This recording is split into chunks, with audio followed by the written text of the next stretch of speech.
Hi, my name is Jermaine Boyd, creator of the Amelia Sky series and various other comic books, Multi-D, The Remains. I'm promoting my Kickstarter for Amelia Sky issue 4, October 10th. And you're watching and listening to Two Geeks Talking. Good morning, afternoon, evening, everyone. Two Geeks Talking is an entertainment industry interview show where we interview the creative people from the comic, film, TV, movie, and video game industries. And of course, I'm your host, Kurt Sasso. We are joined today by a very talented comic creator. We were supposed to have both the writer and the artist on the show, but we have the writer, which is just as good. And we are joined by this creative person talking about an amazing new comic that I just happened upon called Amelia Sky. We're joined by the ever-talented Jermaine M. Boyd. How are you doing today? I'm doing fine. How about you? Doing good, doing good. For those that don't know anything about yourself as a creative person, tell us who you are and what you're bringing to Two Geeks Talking. Well, I am actually a Midwestern boy. I'm living here in Louisiana right now.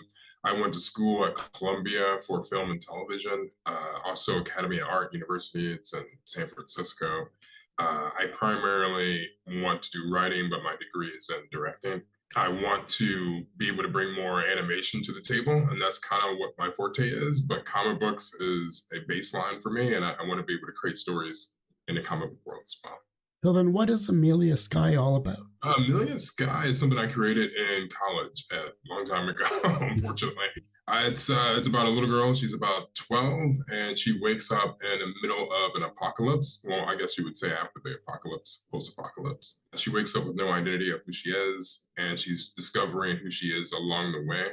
She tries to find herself and the people that she meets along the way, along her journey. Little by little, you'll start to find out who she is, and she'll start to find out who she is. You want to be able to, well, I want to be able to have the audience find out as the story goes along. Nice, that's good. That was the one thing I noticed about the comic itself from what I got to read here. Obviously, you have a Kickstarter campaign as well, too. We'll get into that as well, obviously, because that's an important part about getting this published, too. The art style is really beautiful. I mean, there's a little bit of glimpse of it on the title image in the lower third there here. Who is the team with yourself in terms of this particular comic, and how did you find them? Martina, I originally had an artist. Her name was Gwen Torres, and she was here in America. Unfortunately, she went into retirement, and that sparked me to find someone else. And I found an amazing upcoming artist in Italy. And I usually try to find female artists because you don't really see them too much in the comic book world. Her name is Martina Nuaski, and she is amazing. She's super young. I think she just got out of college, but she is just incredible. I mean, her use of color and her use of lettering, coloring, she does all of it. She's incredible.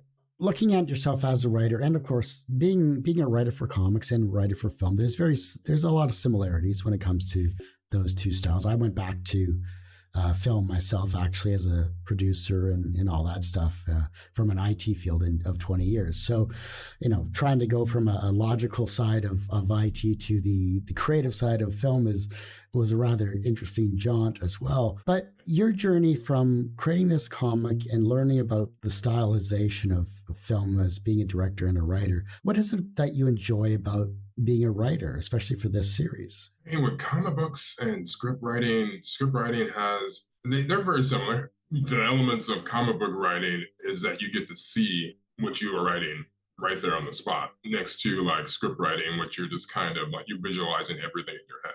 And I love both because I'm a visionary. So I like to have both of those worlds next to me. As for script writing, I believe that it kind of constricts you more so than it does with comic book writing. Comic book writing, you're not sitting there thinking about budgets and all these things and settings and making sure that these people can be and do the things you want them to do in a particular setting. In comic books, you can do anything, like because there's nobody virtually. I mean, there's nobody there. Everybody's just created characters, so it allows you to have the freedom to just build the world. When it comes to this particular script here itself, why did you want to write a dystopian comic, and why was it important for you to flesh out these characters that you've created? I'm a giant lover of sci-fi horror. I mean, I used to, when I was a kid, my mom and I would watch just countless black and white movies. I mean, it would go from Alfred Hitchcock to you would see the old Twilight Zone television show. We're Star Trek fans. I'm a giant sci-fi fan. I love apocalypse stories. I have a love for The Night of the Living Dead. It's one of my first movies I've ever saw. The Walking Dead, I guess recently, like as a giant lover, I love that show as well. The Last of Us video game, Yeah. things like that. Apocalypse story, I guess I feel like it's one of those places where it allows an underdog to become bigger, and it's great to be able to see what characters would do in a very survival situation and how they would elevate themselves to get out of those situations. Interesting. So then what's the most misunderstood aspect about the apocalypse genre that people who don't follow it misunderstand? I think mostly it's character driven. I think you have a lot of them that are just like gory for gory's sake, but really good ones, they're pretty much character driven and allow you to see just different sides of humanity. And you don't normally get to see that in particular dramas like action and drama and comedy, but all those things are kind of put together when you have an apocalypse story. So it helps you kind of flesh out the world and the characters. Looking at some of the more recent apocalypse genres, like you just previously mentioned here, what are some that are maybe overlooked because of genres like The Walking Dead? I would think that some series that I saw that were particularly overlooked, I think Invasion is something new that just came out. It's kind of overlooked. There are some aspects of, I would think, let's see, what's one show that I've been particularly watching not too long ago. It was, I think it came out right besides The Walking Dead. That was really good. I'm trying to remember the show by any chance. I guess I would say I would probably go back to The Night of the Living Dead. I think that's one that's particularly overlooked. It's a very niche film. There are some people who really know about it, and there's people who don't really know about it. I have friends that hate apocalypse tales and friends that love them. Um, and I think that comes from a span of having some tales that are particularly just way too gory and not really story driven. You have a lot of the shows that are coming out, Army of the Dead and things like that are just more so in action. And so I think a lot of people are just like kind of over it. But when you really start to get into aspects of like a character story, like The Walking Dead, like The Last of Us, I think that kind of brings people back so they can kind of feel what that character feels and actually kind of wonder what they would do in that situation rather than shoot 'em up action packed. I mean, then you get to some amazing like foreign films like Train to Busan and everything like that. That's those true. types of genres where it's just like you don't know where they can take it, and when they do take it, it's just incredible. Especially being an adaptation of a manga as well, which is pretty amazing.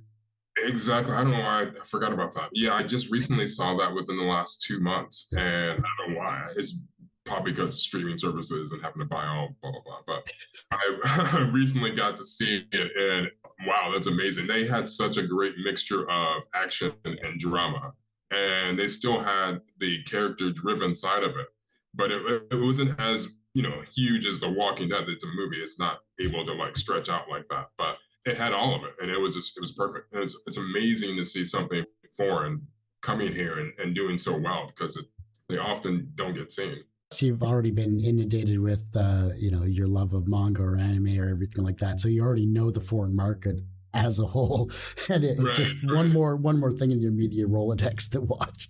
Exactly, so many things out these days to watch. It's hard to like get out of the crowd. So trying to and in these days nothing's really original. So it's really about taking things that have already been done and kind of mixing them together to make it feel original. Yeah, definitely. And I think Amelia Scott does that very well.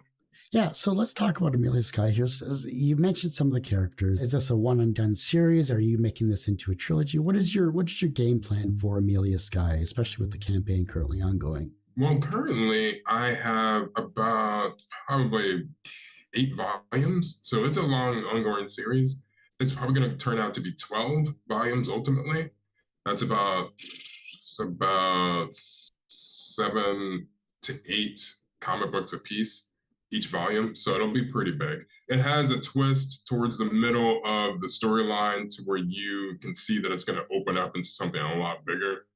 And what I want to eventually is to take characters that I'm developing on the side and join them all together and make it their own universe. I think that at the end of the day, I want to make it an animation, and my love for movies, I want to be able to expound upon that. And I think after this Kickstarter, we'll be looking towards doing more of an animated type of like episode on YouTube or something. So why animation though? I mean, that's a pretty time consuming endeavor. It is. It is. What I've learned in film, like it's so expensive to do stuff like this, like, and then finding the right people and getting producers, investors is such a big project. With animation, it allows me to find a group of people and for them to take that story and just open it up and make it what I want it to be. And if it's going to push over towards that world, the movie television world, is going to get a lot more constricted. And that'll be due to money and finding people and finding locations and things like that. Are you already kind of trying to find the animation studio or people, maybe go independent more than anything? Definitely. If I could do that, that would be awesome. If I could find an independent studio that wants to take it on, that would be perfect too. But as of right now, it's pretty much our group and trying to find an amazing animator to take on the project. Like you said, it's going to be a long running series, a large series at that too. So it's not like you don't have the ability to find the right style or the right people you're looking for when it comes to putting this together into animation format. You know, as a writer, what is the most challenging aspect about being a writer? Is it the beginning, the middle, or the end of your process? I think for me, it's more like the middle. At the beginning, you have such high hopes and aspirations for your story, and you're having to, I don't know, you have to investigate, put it all together, and in the end of the day, create an outline. And those things I enjoy doing. I enjoy world building. It's just the particular little nitty gritty aspects of it all. When it comes down to dialogue, when you start to get towards the middle, that's when you're like, wait a minute, I really gotta think about what these characters are saying. So that makes it a little bit more difficult. The end part is perfect. It's great. I love ending process of writing when you got everything set, everything's ready to go, and then you're just in the zone. And then by then, it's just like cake. I mean, for particular groups of people, it's just like cake.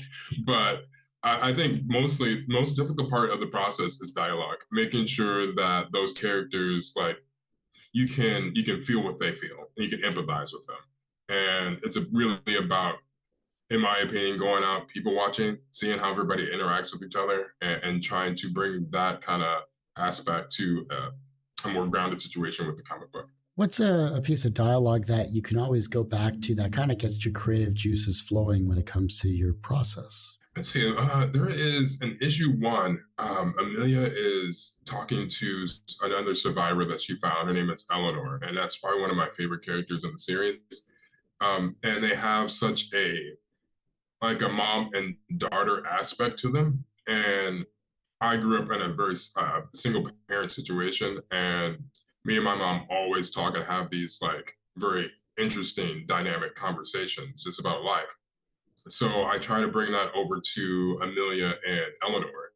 And it's one of those things, whenever you see those two together and they're talking, it reminds me so much of my mom and talking to her and just kind of getting advice and how I should approach the world. And that's always been a thing since I was a kid until now. So how do you approach the world?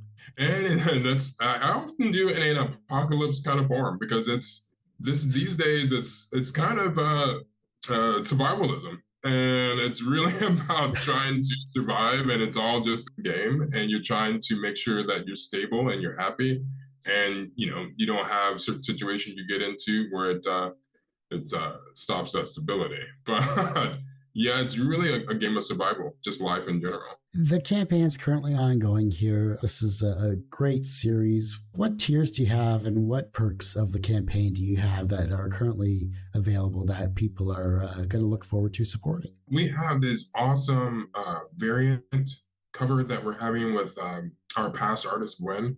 It is wraparound cover. It's beautiful. It could be a poster, but most of the artwork that we have right now could be posters.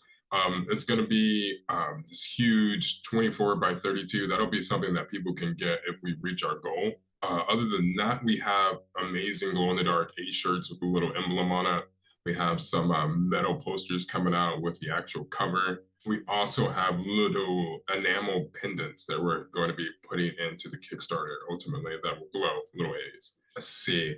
One of the bigger things I want to bring in is Amelia Sky little pop figurines. We had one done maybe a year ago. So we can reach our goal and get kind of past that point. I want people to be able to have an option to get that. And it's something that I think it's incredible. I love pop figurines, so I can see them in the background.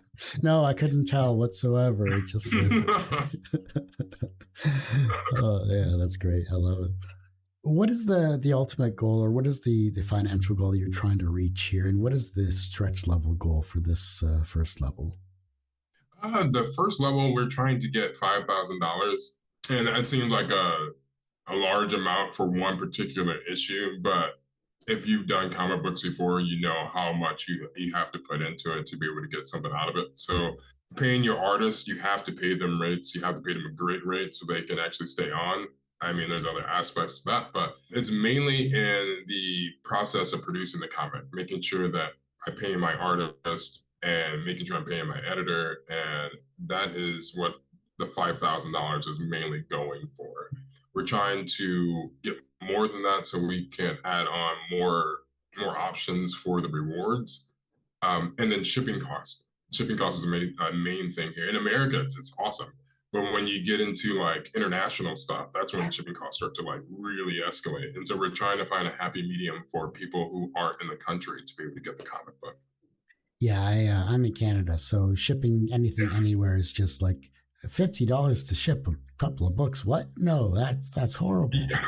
It's Just for one book to ship it to, let's say, Australia, it's like $40, and you're like, oh my god! And it sucks for them. It's just like it's no way to bring it down, and it's like you're trying to, but it's unfortunate. I was shipping some cookbooks that I created about 12 years ago or so, comic cookbooks actually. It was a project I put together for 60 comic creators, and we supported food banks in North America, Canada, and the US. And so I was shipping books to the Philippines, and I had to ship them 2 books at a time. Oh my god! And it was like $110, I think, for 10 packages or something like that. It was slow mail, it was snail mail to like by ship, and it's still like $110 just for like 10 packages. I was like, crazy. Yeah, USPS. A lot of the comic books I had to ship out in the past and things after Kickstarter. It's just like I have to ship it snail mail. Like it's really the only way. Like I could ship it FedEx or something, but then you're talking like hundreds of dollars for just one comic book. That's a little ridiculous. So. Yeah, no. Obviously, you want to keep the cost down as much as you can. You want to give a reasonable amount for the comic book itself for them to purchase. So there's a lot of little avenues you're trying to save as much as you can, but you also want a quality book and people that can flip through it and can enjoy it as well too. Exactly. I think that we're going to try to do a happy medium. Hopefully we can bring it down, and if not, then we will try to add on some stuff for international readers to be able to be like, okay, I have more things in my packages, and I feel a little bit better about spending this much on something. Looking at yourself as a writer, when you finally got the script put together and you gave it to your amazing artists there, what was the piece of artwork that you got back with that was way better than what you had written in your script? Oh wow, I think that when I initially saw the first pages of, and I would say even character concepts from Martina, I was like, this is the way it should go. It took me a while going through like ArtStation and DeviantArt to find a new artist that would fit this particular storyline. And I wanted it to be something that was, you haven't seen before, something that had soul to it.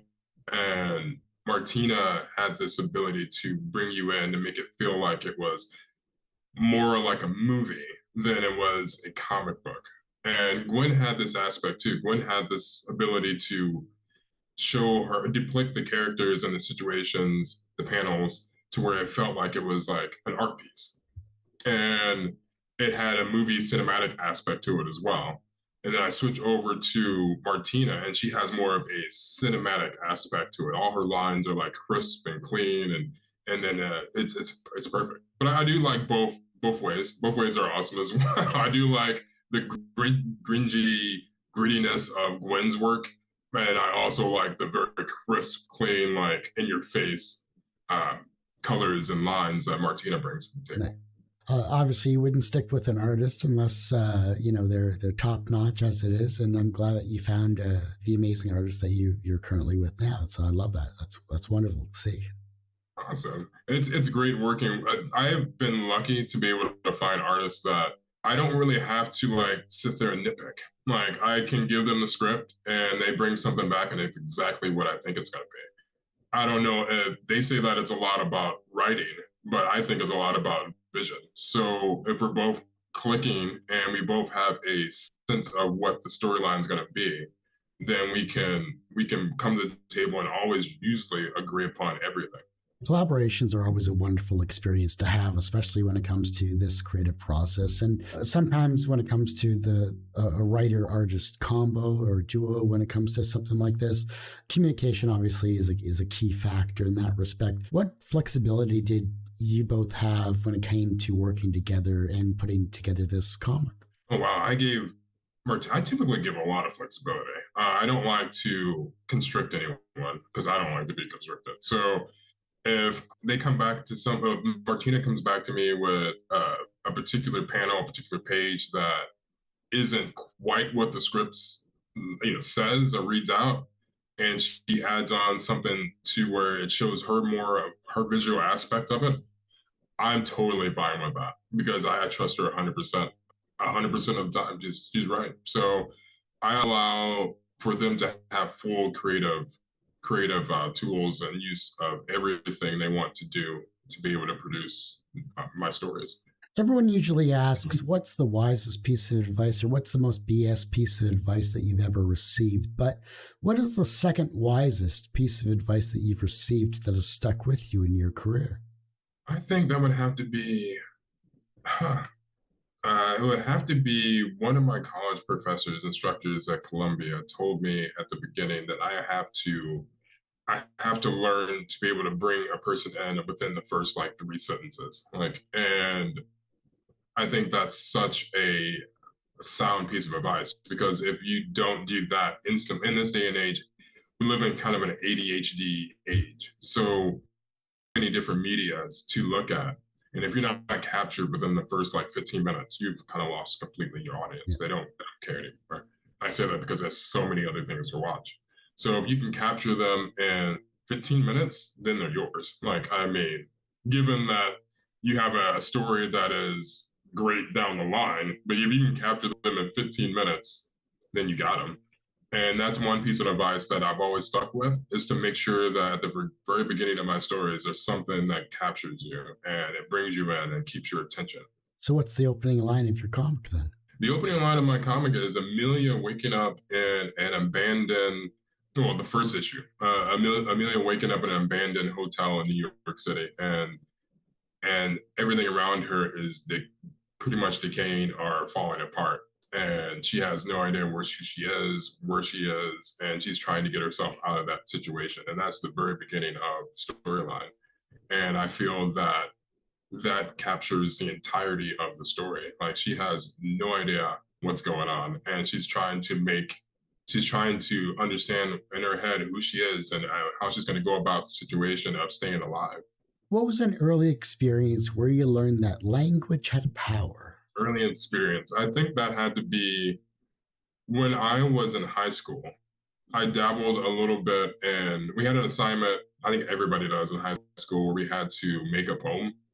And I ended up making my first poem in high school. I think it was like ninth grade. And I had never shown anyone any of my work before, any writing, story works, or anything to that degree.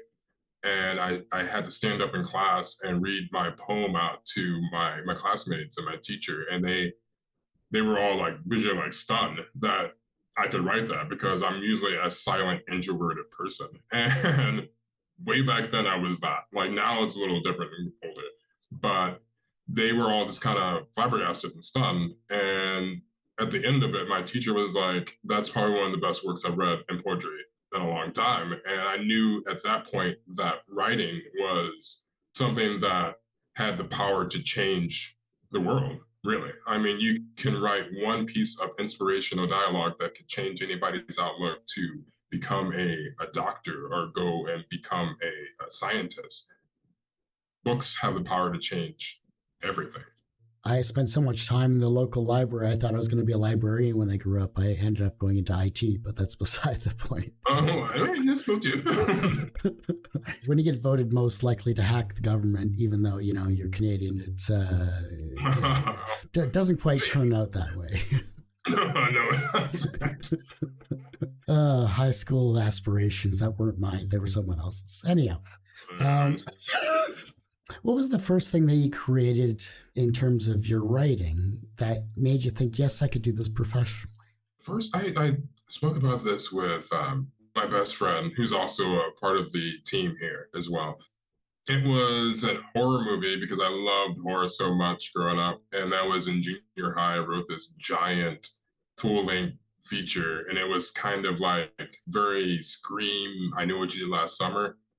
And I knew at that point in time that it was something that I wanted to do. Like, I've always wanted to be a scriptwriter.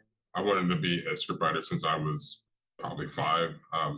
And that started off watching the first Batman movie, 1989 Batman. I went to the theater and I saw that movie, and I was just like blown away. And I had to sit there for the credits, and I wanted to know who wrote that. And, and I found out that, you know, the actual profession of scriptwriting at that point in time. And it was like blew my mind. And I just wanted to be able to create worlds like that. And so I created that script when I was in high school, junior high. And it was read by a few people who thought it was amazing. And I thought at that point, this is what I really want to do. I mean, I've always wanted to do it, but at that point, it kind of cemented that. What challenges do comic creators or writers face in today's society that makes their professional job a lot more difficult than it should be? Oh, wow. I would say that it's just the amount of content. It's just so much. And to be able to stand out from a crowd. So you could be amazing, like, and have some of the most amazing work that anybody's ever seen. But there's so many people now doing this particular, trying to be a writer in comic books or an artist in comic books, that it's so hard to just get yourself out there. That's probably the most difficult part about the job. So how do you set yourself apart from the masses and the 8 billion other people in this world? You really have to do it, in my opinion. I think that comes a lot with your artist. I think if you have a particular artist with a particular vision and you both can decide upon what that vision is going to be between you guys, I think that if you can find someone that can speak to people, because I'm a visual storyteller at heart as well. And if I see a piece at a museum, a painting, that makes me stop. And there's thousands of paintings around me. That artist has to be really, really amazing. Like, it has to have some kind of uniqueness to it that's telling, that speaks to me. I think I think it's finding an artist that can say your truth while saying their truth. So what's a piece of artwork that makes you stop and stare at it? It will always be Van Gogh. It'll always be a certain thing. Like, always. Like, I have that in my living room right now. It reminds me of when I was younger. And it's just like you stare at it for hours because it makes you just like imagine what he was thinking when he did it, and just imagine being in that situation, because we all like to sit outside and just take in nature and look at the stars and wonder about things. So that's a perfect piece for me, in my opinion. I live across from Detroit, Michigan, so we have the DIA and the Contemporary Museum of Art and everything like that. So it's not like New York, but it's still pretty decent collection. They have a Caravaggio and they had a Van Gogh wing and the Caravaggio wing. And I think Caravaggio to me was just his use of light and shadow and just his stylization of everything is just incredible. Like, it's just like I learned in film school that light and shadows can make everything. Like, it's just like, and if you can do that as an artist, like even in comic book form, if you can adapt and be able to hone in your use of light and shadows, you can come up with some really amazing stuff. when I went back to school for visual arts, it was actually for visual arts, communication, media, and film. So it was a double major. So visual arts as an actual like painting and photography and fine arts is what it was. And so that was an interesting aspect where you learn about color theory and you learn about Yeah, lighting, you learn about everything like that, and how that transitioned into film and television and visual styling, I think is pretty incredible in that respect. That I think a lot of people, even I think writers, should understand color theory and lighting and shadow even before they start their script so that they can understand visually what they're trying to convey. exactly. And that's pretty much everything. Like if you your visualization, if you don't have that in your head, then you're lost, and it's going to be a seriously difficult time to finish that story because you don't have an idea what you want.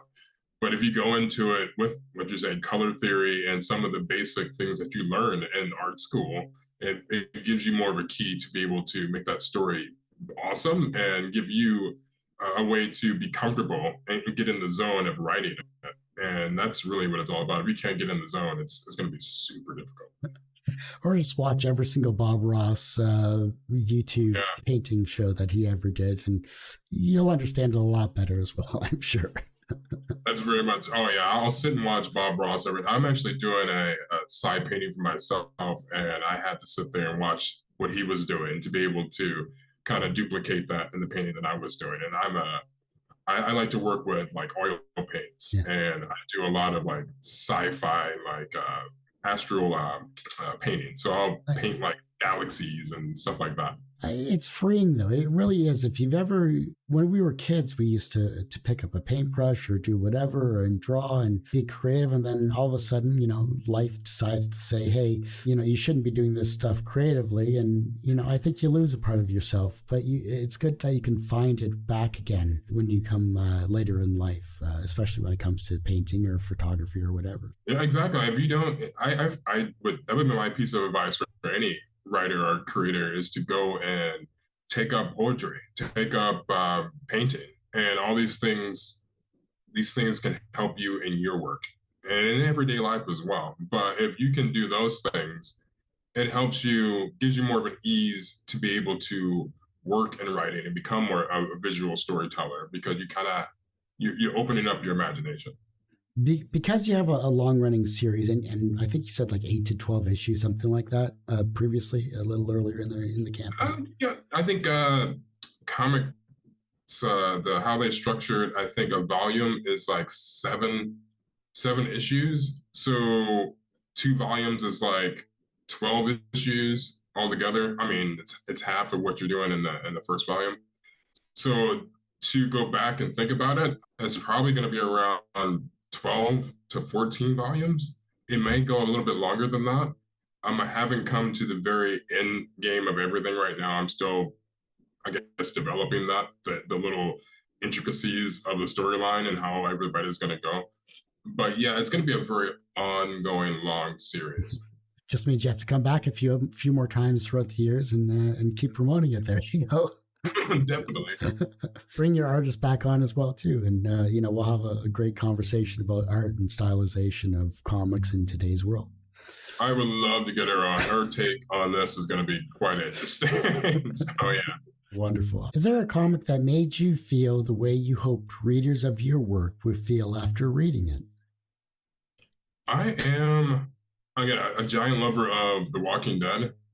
I like issue 1. It's one of those things where it places you in a world that you have no idea about. I mean, you know it's a zombie apocalypse, but it's actually more of a character-driven storyline, and you're placed in the lead character's in his head, Rick Grimes, and from there you're just traversing the environment trying to figure out what's going on. He's trying to find his family, and that's something that speaks to everyone. Like you lose a family member in everyday life, you lose a friend in everyday life, and you're struggling with why that happened and your situation around you.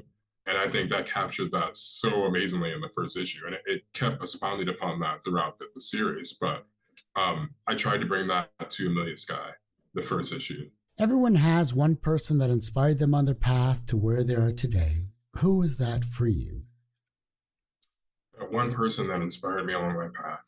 I think, not to sound too cheesy, it would probably be my mom. Like, so there are times in my life where I feel like I lose my drive and I want to give up. And that's just for any writer, for any artist. But she's always been that one person to tell me to get up and keep moving and to never quit.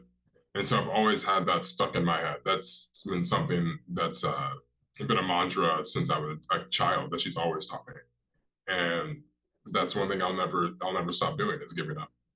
From a professional standpoint, you've created an amazing comic. You're going to be creating more comics and maybe an animated series in the far future. But for now, you've created an amazing comic series. So professionally, you're successful in that regard. Do you consider yourself personally successful? To a certain degree, I always look at my success as around how many people I can inspire. And so far with the comic book, we've inspired several hundreds, but I would like that to be several thousands. I like to be several millions. If I can inspire, my initial thought with Amelia Sky was to create it for groups of younger, our target audiences for groups of younger women who don't often get into this genre, and to be able to see a story being told that is specifically pretty much all women. Like there's not to give too much away about the storyline, but inside of the world of Amelia Sky, all the men have died off, and they've been eaten by the antagonists, the Shriekers. So now you have a setting to where there are a few men left in the world, and it's primarily populated with women. So I want to be able to I want it to be able to always have like something that a message within any of my stories, and I often think that most stories about women go undertold. And now we're seeing a progression in this in this life, in this world, that we see women are starting to become more directors and more writers, and it's amazing. And we're actually seeing different stories. We're not seeing the same old stories told from the aspects of a male character. We get to see something different here. And yeah, no, that would be my answer to that. The reverse of success is failure. How do you deal with your failures? I deal with my failures by taking a close magnifying glass to each and one of them, to try to see them in more of an aspect of not really of a failure, more of a path to get better. And I like to progress on the things that I am very much not very good at. Like so when I first started, dialogue was always an issue. I think that's for every writer, but sitting down and going out in your world and listening to people and just like sitting back and watching their movements, and not to sound weird or anything, but I think that's all what writers do and all what artists do, is to be able to take from their environment and try to make their own work better. And I think that through time, I've been able to do this through my introspective world here. I've been able to get out and make sure that I take in the sights, take in people's opinions, take in people's thoughts and dreams, and try to bring that over to my writing. The younger generation is looking at your work and they're becoming inspired to be creative in their own way, whether it's as a writer, maybe possibly a director based off of your scripts, or comic creator, animation mogul in the future, maybe even inspire them in some way, shape, or form. How can they inspire the generation that follows them? I think they will be able to inspire them, and that's going to be through just having to their own struggles. I think everyone has the ability to, I guess, to say their own pain. Some people try to keep that closed in and tight knit to themselves, but I think through pain is through learning and happiness and inspiration. And if people can open up and tell others what's happening in their lives, I think that through pain comes happiness. Like through pain, you can really empathize with people, and I think a lot of the people that we have in now, the artists, if they can capture that, if they can tell their truth and tell how they got there, their struggle, I think that inspires everyone and inspires your young upcoming writer to be able to go, okay, that person went through similar things that I went through, and I want to be able to take from them and expound upon that and become better. And I think that's what really needs to happen with this generation to allow others to visualize their struggle. If your life was a comic book or a film, what would its title be? And what would its soundtrack be? Ooh, let's see. I am currently developing another story. It's about alternate dimensions. It's called Multi-D, and I think that is a good aspect of my life. It's telling because I'm not only just a writer. Like there's multi-facets to my work and my personality. It's multi-dimensional, and I try to bring all those things together to make something that you, the reader, can relate to. Well, that just means another interview down the road. Once you get that in the can, we'll get you back on for something like that as well too. But Jermaine, I do hate to say it, but that ends this particular episode of Two Geeks Talking. I want to thank you so much for coming on the show. Oh, thank you so much for having me. This has been awesome. I love talking about writing and television, movies. It always gets my eyes glistening. Before I let you go, where can we find you? How can we support you? Of course, where is this amazing campaign and anything else you'd like to promote? Yeah, that's going to be on Kickstarter on October 10th. You can always go on to Facebook, go on to Instagram, go on to Twitter or X, and find Amelia Sky. You'll find it under Prismication Studios. It's a publishing company that I'm trying to start self-publishing that's going to bring in all of my stories together. You can definitely, I would love for everyone to go to the Kickstarter on October 10th and support us. I'm going to try to bring in tell some other stories that I'm actually trying to produce as well during the campaign, like multidimensional. And there's certain stories, The Remains, that has a lot to do with Amelia Sky. It's a side story. I want to actually start trying to publish soon, but promote, that's what I meant to say, within the campaign. Well, like I said, that ends this particular episode of Two Geeks Talking. You can, of course, find this interview and 1,000+ others on our website, tgtmedia.com or twogeekstalking.com. That's TWO, not the number 2. Of course, the website's going through a revamp, as it always has been. You can, of course, find all of these interviews on our YouTube channel, because that's a lot more updated. It's just youtube.com/TGT The podcast is back after 12 or so years. You can find that at twogeekstalking.podbean.com, or just search for Two Geeks Talking wherever you get your podcasts. And as I say every week, everyone has a story to tell. It's up to me to help bring that out. Thanks for listening and watching on Two Geeks Talking.